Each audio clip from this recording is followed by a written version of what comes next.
Namo Sayang Budaya. Nama saya Chuan Sing, MPM 2041034, kelas 1 BUML. Saya akan menceritakan tentang riwayat Sang Buddha Gautama. Buddha Gautama dilahirkan nama Siddhartha Gautama yang lahir di Taman Lumbini di kaki gunung Himalaya di tempat India pada bagian utara pada 623 Masehi. Nama Siddhartha berasal dari bahasa Sanskerta yang berarti orang untuk mencapai segala cita-citanya. Segala Gautama berasal dari leluhur yang merupakan guru terkenal.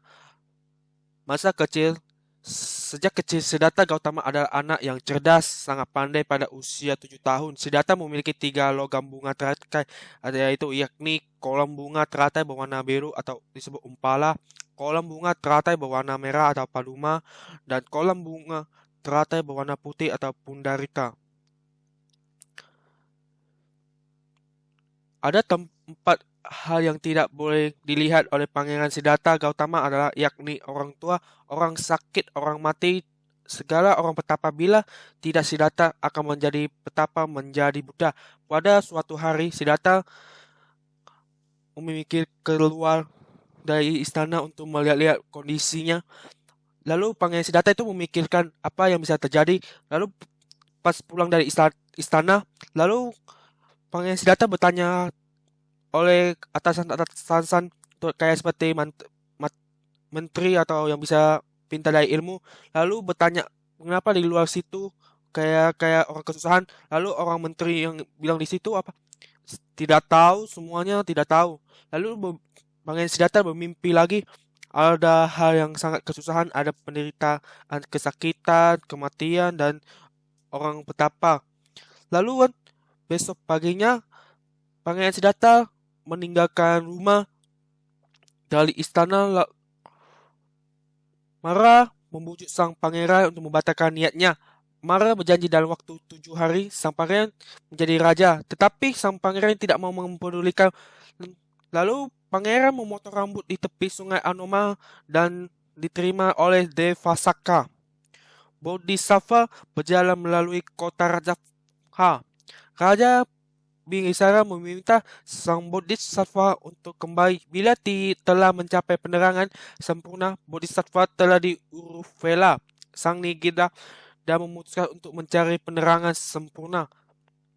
Setelah petapa Gautama menerima persembahan dari makanan-makanan dari vegetarian seperti nasi, susu dengan sayur-sayuran.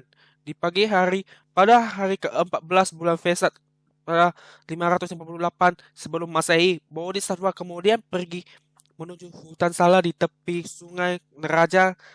Di sanalah beristirahat sejenak dan melewati sisa hari itu dan bawa naungan ringan sebatang pohon Sala sambil berkonsentrasi dalam Anapana Bhavana.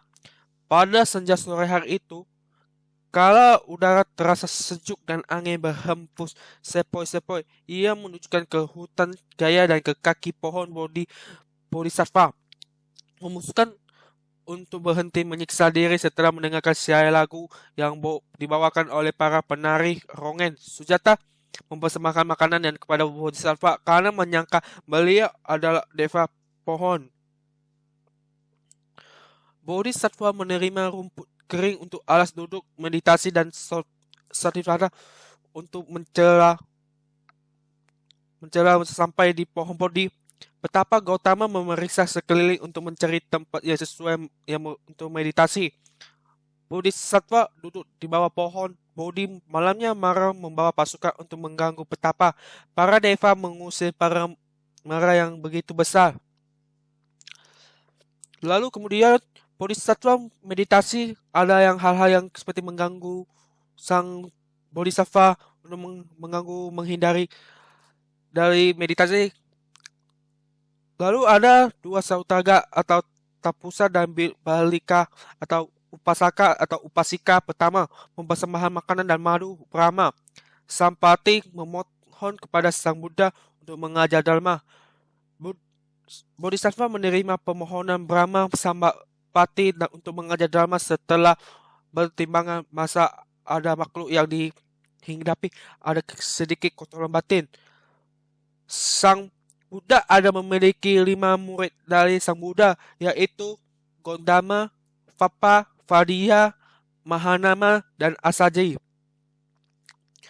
Kembali ke istana mengajar Dhamma kepada orang tua Buddha mengajar Dhamma di kapilah itu, tetapi para tetua tidak mau memperhatikan ajakannya karena menganggapnya lebih mudah. Buddha memperlihatkan berbagai macam keajaiban agar para tetua istana mau memperlihatannya. Sang Buddha mengunjungi putri Yasodhara atau putri Yasohara menunjukkan ke arah Sang Buddha yang sedang berkeliling kota dan mengatakan kepada Pangeran Rahula bahwa beliaunya adalah ayahnya. Pangeran Rahula meminta warisan dari ayahnya. Pajapati memimpin wanita dari suku Sakya memohon kepada Sang Buddha untuk dihabiskan menjadi bikuni. Buddha mengunjungi surga Tavatesa untuk mengajar Dharma kepada Ratu Maya yang sering terlahir kepada Deva di alam surga Tustita. Buddha turun dari surga Tavatesa untuk menggunakan tangga yang berbuat dari berbagai batu mulia, emas, perak, sangat turun. Dan surga Tavatesa, Buddha mengeluarkan keajaiban agar para penghuni berbagai alam dapat saling melihat. Di Kusinara, Andalah mempersiapkan tempat tidur yang Sang Buddha di antara 2 pohon salak kembar. Buddha menerima Sangha sebagai murid terakhir. Buddha memberi nasihat terakhir sebelum mencapai parinibbana kepada para muridnya. Kata Mahaparinibbana Sutta adalah Ananda, ada kemungkinan bahwa beberapa di antara bhikkhu ini akan ada yang berpikir berakhir kata-kata Sang Guru. Kita mempunyai seorang guru lahir terhadap. Janganlah sampai telah terjadi anggap demikian, karena apa yang telah aku nyatakan dan ajarkan yaitu Dharma itu yang akan menjadi gurumu apabila aku sudah hafal. Ananda menangis berpegang pada itu menyesali dirinya yang sudah lama mendampingi Sang Buddha tetapi belum juga mencapai tingkat akrabnya. Murid Sang Buddha yang belum mencapai tingkat sucian menangis sedih menyesali kepergian Sang Guru junjungan. Setelah Mahakassapa memberi penghormatan terakhir, maka api yang sudah membakar jenazah. Lalu Sang Buddha itu sudah terlepas dari ada 2 seperti Buddha Mahayana dan Buddha Theravada. Lalu sudah kemudian zaman sekarang ini sudah mengajar penyebaran dari Sang Buddha. Ini kesimpulan saya adalah orang berbuat baik akan berbuat hal yang bisa dilakukan. Ini sampai di cerita Anda saya. Maaf kata-kata salah atau grogi atau segala macam. Mohon dimaklumi atau mohon saya dari Namo Sangya Buddhaya.